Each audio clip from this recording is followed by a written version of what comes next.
Yeah, this is the last episode. This is the one I messed up. I'm sorry, everybody. I had the card and then I lost it, and I was totally thinking, no, I uploaded it to our Dropbox thing. No, that didn't happen. Anyways, But what did you actually do? I uploaded the previous episode. And so when I go to edit, I'm like, wait a minute, I've heard this before. Damn straight you did.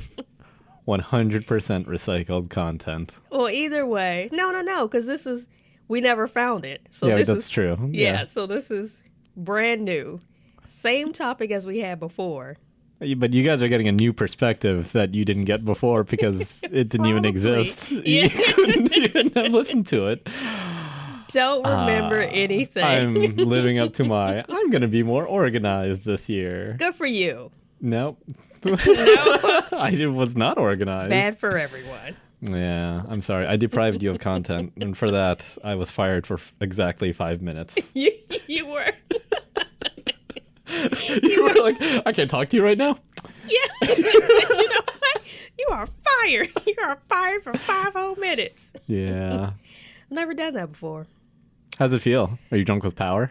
No, it didn't feel too great because I was like, well, you know what? This is your show also. You can't really get fired from your own show. Well, I kind of quit for 5 minutes. So you fired me. Wait. You fired me for 2.5 minutes, and then I quit for 2.5 minutes because that's how co-hosting is done, people. Is that what happened? Okay, I guess we have a different perspective on that. Either way, so when I was younger, I used to watch this cartoon called Mucha Lucha. And it was about these kids who were luchadors. And everyone in the universe, they all had masks on. So the parents had masks, the teachers had masks, everyone in the neighborhood had masks. So what did they do for Halloween? Was there a Halloween episode? They wear everything over their mask. Oh, I thought it'd be just funny, like they just took the masks off and they were just hideous creatures underneath. No, they were people. They were just all luchadors. Oh, okay. And so I thought about it and I was like, you know what? If I lived in that cartoon, that would be a total dystopia for me. Because they're fighting all the time. Sometimes I thought you liked fighting. Yeah, but sometimes they don't win. So they were constantly getting their really teeth sad. knocked out and things like Yeah. that. So I said, you know what? A world where you could, get the shit kicked out of you just about every single day. Not so great. Not really a world I would want to live in. So I think for me, that would be a huge dystopia. Dystopias? Did you say dystopias? Yeah, I was walking outside yesterday and today, and as we previously mentioned, in DC, it's like 80 degrees today. It's And awful. so- We have a month until spring officially starts. Apparently, it's today. Well, according to the temperature, but it's officially supposed to be in March 20th. Yeah. And we have an entire month until then. But it like really freaks me out. I've never been this warm in February before, and I feel like what we're going to become is that water world with Kevin Costner. You think so? Yeah, that's a dystopia I don't want to live in. Ooh, I want a back map tattoo. That's gross. Wait, maybe. No, What, the little girl. She had the map on her back of dry land. if she were to grow up, like the proportions of that map would just go all Oh, it's over not the going place. to be that off. It's not going to be that off. They were going like by exactly this many spaces. we Yeah, can go. but it's a huge hunk of dry land. They saw it from the distance, so it's fine. They're totally fine. But I was talking with a friend, and we were saying the same thing about. Did you see Logan? I did, yeah. So you know that little girl? Yeah. They gave her adamantium bones, right? Yeah. So that means she's going to stay that tiny forever because they Yeah. didn't realize that bones Like, need to whoops. grow. So they just basically created a tiny soldier forever. Well, I don't know because when he was younger, he grew up and into an adult, but it was only when he went to the Weapon X facility that they put the adamantium over top of his bones. Yeah, but they already put the adamantium on this girl's bones. Well, she fucked up now. Yeah, I know. Well, it wasn't her decision. I want adamantium bones now. Was she like the little kid from Willy Wonka? Is that a dystopian world? Because like everybody in that world seems heavily impoverished. Yeah, that's a dystopian world. They stole the little Oompa Loompas Yeah. and made them sing and dance all day long. Yeah, they're basically slaves. Yeah. Yeah. Total dystopia. I think it's a whole front. Like Willy Wonka was like, oh no, I saved them. No, you totally kidnapped them. Yeah. You put them in the world. Crazy person. Oh, wow. I really like dystopia. So all I've been doing lately is reading. And by reading, I mean listening to audiobooks while in traffic. All of these books. DC traffic? Yeah. Yeah. All these books on dystopias. And so I had read one before called This World We Live In, where... That sounds like a placeholder title. No. This World We Live In. Well, maybe. Well, I should probably change the title of that. Whatever. But What's the cover? What's on the cover? it is a huge moon. Oh my god, that's even more of a placeholder. well, Just three wolves howling at no, it. it goes along with what this particular dystopia is about. And so I like dystopias that create a world. So it's not just, people all fucked up and killing each other, but they paint a picture of a world and they end up with these different types of societies that are ran by different organizations. It seems like it never fails. I don't know if that's because the creativity of the writers are limited to what they know, or if that just speaks to history repeating itself. I think it's more so they're trying to appeal to the young adults, and the young adults just kind of want Twilight over and over again. No, don't say that. I hate Twilight. Twilight's a dystopian universe. Well, I hated it so much. If you're a werewolf, you have to walk around without a shirt and jean shorts and hang out with a bunch of bros. Well, anyway. The bro house. This one wasn't as bad because... The wolf pack. because all of Twilight is some bogus-ass love story. But this, I liked it because it not that scientific, but it talked about the reason that it became a dystopian world is because a meteor hit the earth so hard. It was, so large and it hit the earth so hard. Sorry, this sounds like a Yo Mama joke. That meteor hit the earth so hard. We went back in time. That it tilted off its axis and moved closer to the earth. My grandfather felt that. But that's what happened. So the meteor hit the earth. No, the meteor hit the moon closer to the earth. And then the tides and the tidal waves ended up sinking the East Coast. And volcanoes started to erupt and ash basically covered the world for miles and miles. And so all of the crops died. And so it was interesting to see. But the East Coast is gone. East Coast is totally gone. I mean, kind of good riddance, to be honest. Well. I mean, we're on there, but I know what we are. Well, it's happened before, City of Atlantis. So I like the stories that tell how they are reacting in this dystopian world as it's going down. So not necessarily the stories of, everything's, to shit, kind of like The Road. It's like you just start the movie and everything's already to shit. And so then you're just seeing people survive. This more so told the story of what the people were doing up to the point of, basically dying. So people dying off and things like that. Some young girl's adolescent coming-of-age adventure, and then this moon thing happens, and then she has to decide, which handsome hunk do I want to go with? Damn it. Is that really it? Well, that did happen in there, but that wasn't why. I didn't like it for that reason. So the romance part... all these gorgeous hunks. The romance parts with the teenagers, those are pretty annoying. I don't care for that so much. But just seeing how people react in these types of situations, like, for example, it was told by the perspective of a teenage girl. And so she was talking about how her brother decided... Who was also a hunk. He decided when everything started to continuously chop wood. So every day, even though he was, eating less, running out of energy, he would chop wood for the entire time. And it ended up paying off because while everyone else... they kind of, wasn't prepared for this. They ended up freezing to death when the winter came. They at least had wood stocked up so that they could use it throughout the winter. So they ended up surviving a lot longer than most people. So it's just interesting to see how the writers create these worlds and how they have these people survive.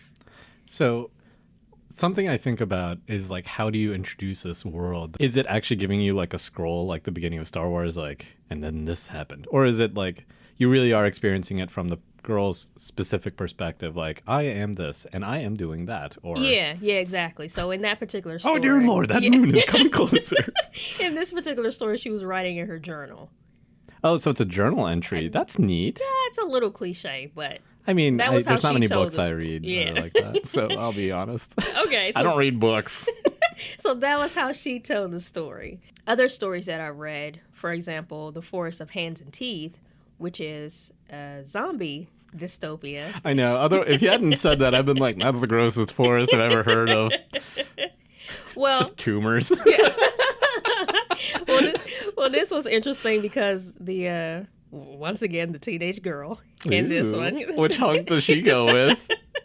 Damn it. I hated that was part of the story too. But anyway. I want to write a young adult story now. It's easy. Just make a love triangle with a girl who can't decide which, I want it to be about a hunk who has to pick between two other hunks. That's, you know what? I'll listen to your story. Which hunk do I stay with? I mean, he's got such massive pecs, but that guy, he's so caring. So in this particular one, she basically, she's born in this society, the Forest of Hands and Teeth. Mm-hmm. And so she doesn't know why her town is fenced in and why there are wooden towers built in the center of the town, kind of like platforms, until, shit goes off and the siren sounds and then everyone has to run towards the platform. So they're not really informed, but she just grows up knowing that, okay, get close to the gate over there.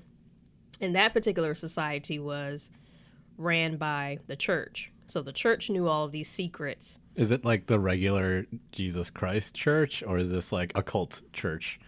They don't go into specifics of, which denomination. It's more so like the church is running the show. They don't even mention God. No. Oh my gosh, this is not a well, church. Well, I mean, you can tell that there's bits of Catholicism in there because they talk about nuns and... Is there any type of like confession, or No. you have to like So pay a penance for no. your sins? So it's not really. They just took the nun part. Yeah, basically, some of these dystopian books, they will just show you who the leaders are and who is running these societies. Like in another one, The Fifth Wave, that was ran by the military, and so the military was the ones that were in charge of, going to go find people, giving them rations, So that's another thing that interests me about these dystopian novels or worlds or whatever, is how the writer sets up all of these particular societies. It's like someone's going to run the society. Most of the time, it's not going to be the people because the people are all killing each other. And so it's like Mad Max out there. Right. And so it's either the church that's controlling everything, and they always have secrets, or it's the military that's controlling everything. Like this last book last series that I was reading, this is the last series that I'm going to tell you about. Seriously? So exciting. Seriously? But this one, told by another teenage girl. It was called... Is there any dystopian novel told from the perspective of a grandma? I mean, I guess there's like no stakes at that point. Like, she dies in like a few months. Yeah, well, I had a good run. Goodbye, everybody. Fuck everybody. All of these stories, they probably do have a grandma in them. Like this world we live in, there was an old lady, the neighbor next door, and she's basically like, "Well, when I die, you can take all my food."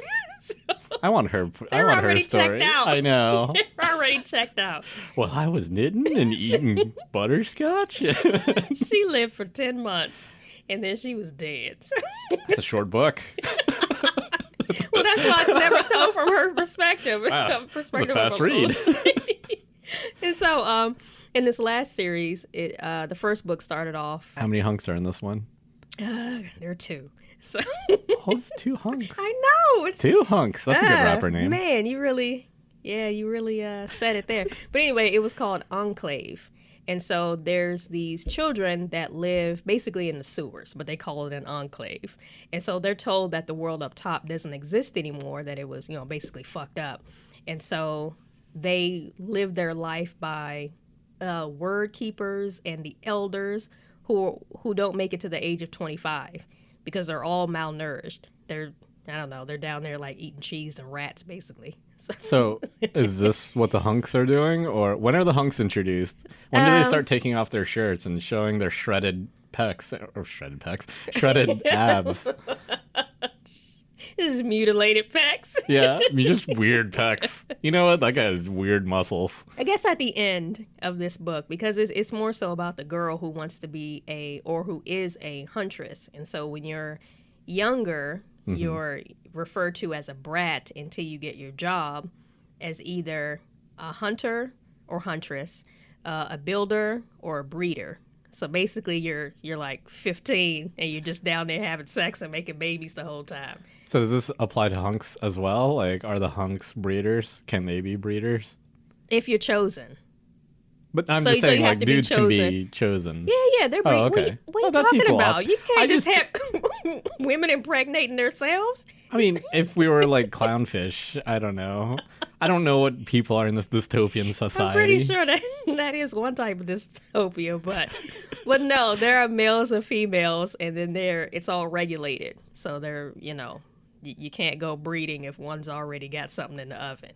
So, but anyway, so it's the story of this huntress who eventually, I don't want to, tell all the secrets. Spoiler alert, jeez. No one's going to read this shit. Well, I might have. Well, no, that's not true. No, you're not. No. Anyway, she eventually has to leave the enclave. And so then she realizes that there's still people that are topside. And that's where she meets the other hunk with the shredded, mutilated pecs. So hot. So hot. Yeah. Take your shirt off slower. Yes. So anyway, I like that particular book because the settlements that she ended up having to travel to, all of them were kind of like their own societies. Like one was religious, the next one was military, and then there was another one that was basically governed by the people, so everyone was drunk, just in the streets and partying all the time. And then there was another that was science-based, and they were running experiments and fucking up all the people. Most of their people died. When was this book written? I don't remember. Oh, okay. In the 2000s, it's not old. It's not an old book. So it was written in the 2000s. Because it kind of, when you mentioned that last part, it reminded me a lot of Metro 2033, I think is the name of the title. Ooh, what's that? So basically, nuclear war happens, and everybody in Moscow essentially hides in their subway tunnel system, and it's like 10, 15 years later, and there's complete societies built up in the tunnel systems. And so there's different groups and different tribes and villages, but there's also like these creatures that are kind of like sneaking their way into the tunnel systems. So it's this one person's quest to reach the other side, to help them. I can't remember the exact reason why, but there's a lot of like interesting things that happen in it.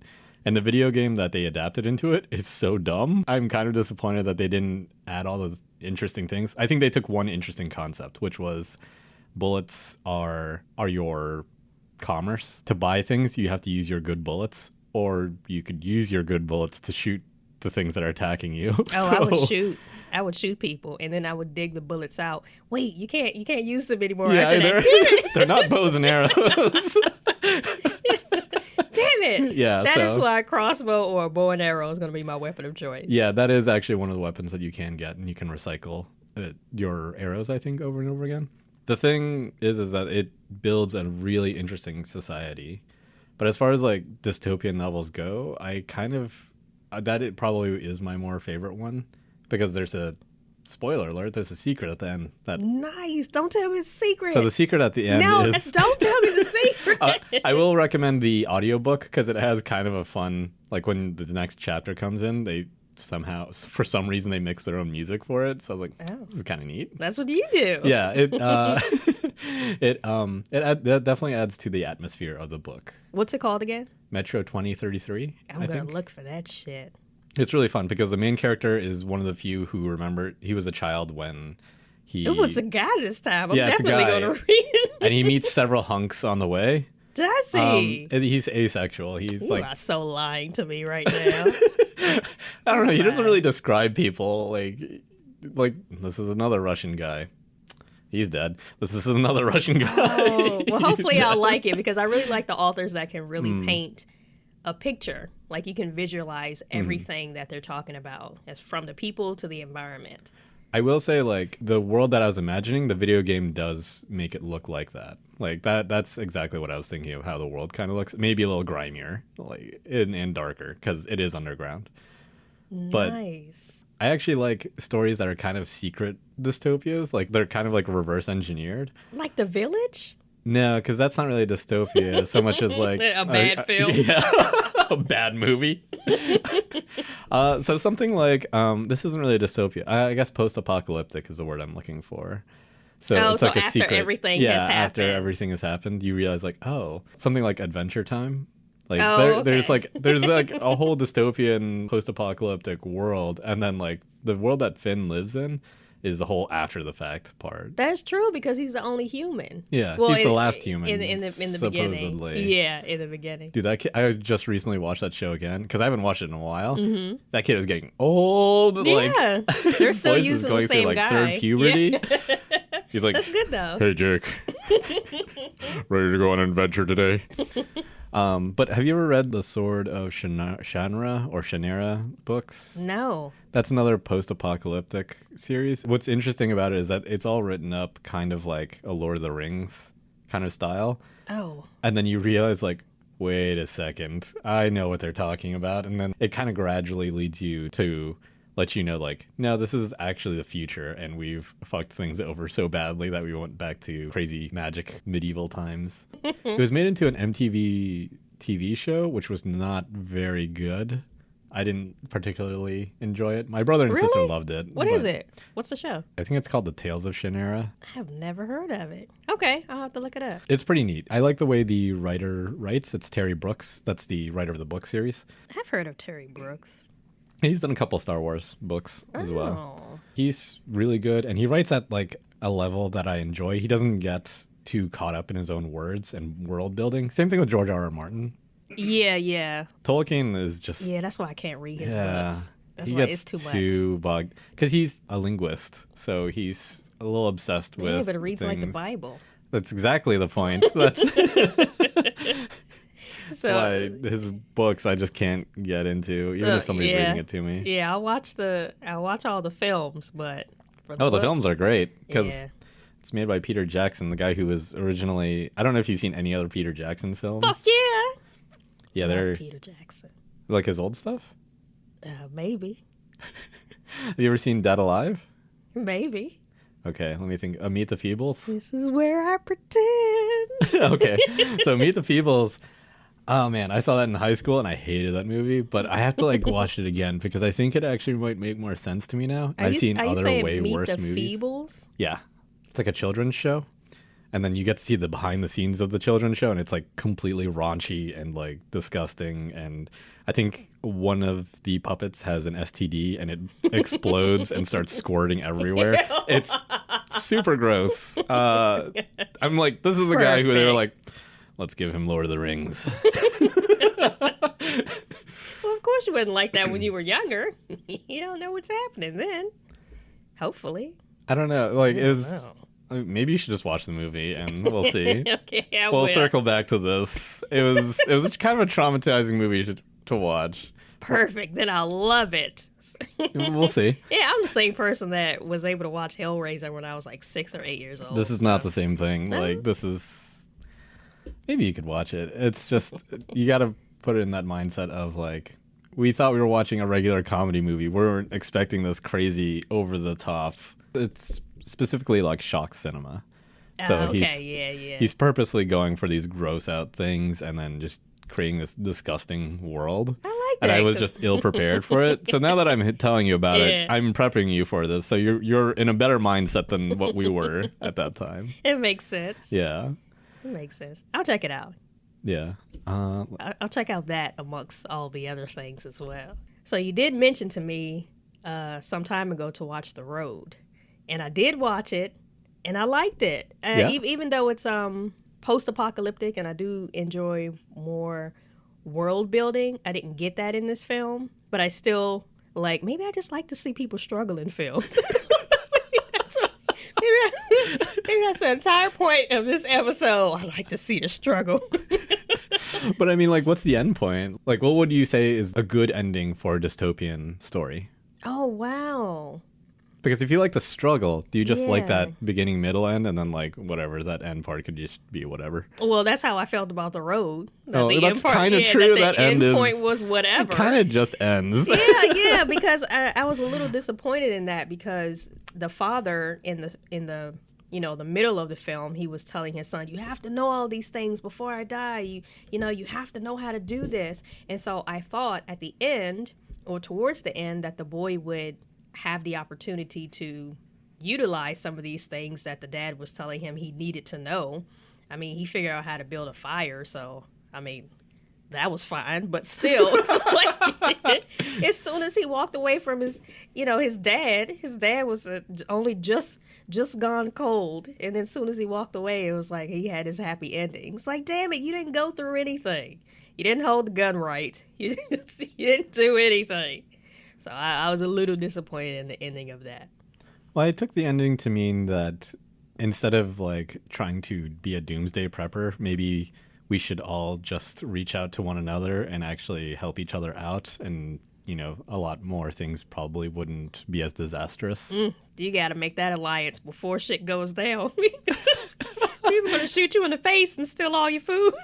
Well, you can't have that attitude. And you won't once you're dead, but... I mean, we've discussed this before, but I mean, in the post-apocalyptic we did. world, I would just be the first zombie because I really don't want to help rebuild society in that way. And see, I think that still kind of goes along with what I'm saying is that most people are not going to be trustworthy for you to be able to have that type of society. I'm letting everybody up front know I'm being a zombie. No, I'm taking the zombies. I'm on the zombie side. No, I'm saying like if you wanted to hang around and kind of have that type of society where let's everyone join hands and work together and well, that's the share reverse. That would be the load. utopia. Oh wait, I didn't get back. So what is your perfect dystopian ending? Man, what is the perfect dystopian ending? Like everybody is just like, well, that happened. Let's get back to normal. You know what? I think I think when people learn to have this new normal, like that's the best outcome because things are never going to go back to the same before all the shit happened. And if you're lucky enough to stay alive, what you're going to end up with is just a new way of doing things. And so I like to see those stories where, fucked up things happen. The neighbor, she died. You took all her shit. That poor grandma. You had to move your family and trek across the lands. And your feet got all bloody. You had to shoot a guy in the face because you tried to, steal your cans of Spam. But he was a hunk. But still, in the end, you figured out how to survive. Even though the world went to shit, you still figured it out. So is it like more like somebody just at peace and knowing like, okay, I can do all of this now? Yes, exactly. Okay. I don't know any story that does that. Well, all the girly ones that I'm reading. Maybe that's why I'm maybe. reading. Wait, I One did of the something hunky dumb. guys ends up dying, Yeah. and then she, process of elimination. Okay, I'm sorry. Go ahead. Oh no. So I did something kind of dumb, which was I got kind of obsessed with what is that? The one with the districts and Hunger Games. yes. So I got kind of obsessed with the Hunger Games. Did you take the quiz to figure out which district you belong to? I think I was in the nuked one. What is that? Spoiler alert! Sorry, it was like District 14 or something Oh, like that. one of the ones that didn't make it? Yeah, I got shouldn't be blown alive. off. Honestly, I'm not meant for this. Oh, damn. But anyways, so I really enjoyed the books and everything. I know it's like not the best written and everything, but It isn't. I didn't read the last quarter of the book because I wanted to let the movies do that. And then when the movies came out and all the people were like, the movies weren't that good, so I didn't watch it. So I have no idea how the books end, and I don't know which hunk I'm supposed to root for. You got to go back. I don't know. In my story, she's just like, fuck everything. I'm going to make my own hunk. You know what? And that's sometimes the best way to do it. Just make your own hunks. Be your own hunk. Be your own hunk, yeah. Be the hunk that lives inside you. Does that make sense? That's a little different. I don't know if I would be okay with that. So you really like this idea of dystopian universes and like zombies and everything like that. But we had a conversation earlier where you were like, if there was a rocket sent to Mars to colonize it, you wouldn't be on it. Nope. I found that interesting because, like, isn't that kind of the same thing? It's like you're building a world and it should be kind of the same, right? And I don't know. It should actually be better because everybody's on the same playing field. They're like, I'm not going to kill you because we all are in this to create a new, better world. I don't know. It's just very suspicious. Like, usually it's very suspicious. Now, the apocalypse, that's not suspicious at all. Nope. At least with a zombie, I can trust that he's got one motive. At least you don't really choose a dystopia most of the time. Like when it's a natural disaster, nuclear war, pandemic, something like that. You don't really choose that. But as far as like who's setting up this expedition to Mars, who's selecting the people, what's the motive behind it? Like when it's ran by just a couple of people, it just makes me suspicious as to what's going to happen. For all I know, they're just launching that bitch into space and going to blow it up just to make more room down here. Also a fine idea. I'm okay with that. So, if you're on that shuttle or rocket or whatever you want to call it, and you get there safely, just let me know how it is. And if it's all fine, then I'll figure out You'll take the second one. Yeah, There's so many hunks up here, Dove. There's like at least two. There's two hunks up here. Just two? And I'm vying for their love. So they're yours. They're already spoken for. Well, then what's the point of me going up there then? Well, because when your rocket ship comes up, there'll probably be two more hunks. Oh, okay. Yeah. And probably then we could sit and chitter chatter and be like, "Ooh, which hunk do I want?" I know. Which hunk? So many hunks. Go for the ones with the Our Martian hunks. Oh, Martian hunks. Yeah. I don't know if I'd do a Martian. Well, I mean, they're Earthlings first, and then they become Martians. Like Matt Damon's poop potatoes. Oh, that's how you. I thought they kind of entered into our wherever. Where are we going in this shuttle? Is it just going to be a shuttle that's just like flying around space, or is there a central hub, almost like Interstellar, where everyone's going to this place to breed and make poop potatoes? Yeah, let's do that. Okay, so to be determined. Yeah. All right. See, that's why I have to know before I get on that rocket. No, I don't need any info. This is just weird because I was like, yeah, I'll be the first zombie because I don't want to rebuild society, but I'll be the first one on a Mars trip. Yeah, and then you're going to like for this quote unquote this expedition. Yeah. You guys, I don't know. I mean, if they like have to cut up my body to like stay inside me for warmth. The shuttle? Was it a flyer? Was it a mass email? I think it was some guy on the street and he handed me his business card. Yeah, see? They got your ass. I just have to sign up for a newsletter. Yeah, so in this... It's at www.uncouth-tangents. So in that particular film, I would be the teenage girl going to save you. And then along the way... You find two hunks. Yeah. Two hunks. That's the story. That's a good-ass story. Perfect. You can go ahead and continue dystopian conversations with us on our website, where you can contact us through various social means via Facebook and Twitter and all that. The website is https. No, we're not secured. We gotta secure that shit. Anyways, www.uncouth-tangents.com. This is a dystopia right here. /home.biz. But you know what? I can figure out a new normal. A new normal? Yeah. This is your... Keep going. This is your prime ending. Yeah. This is it. And I'm the number one zombie. Oh, well then I have to snap your neck. That's fine. Damn. All right.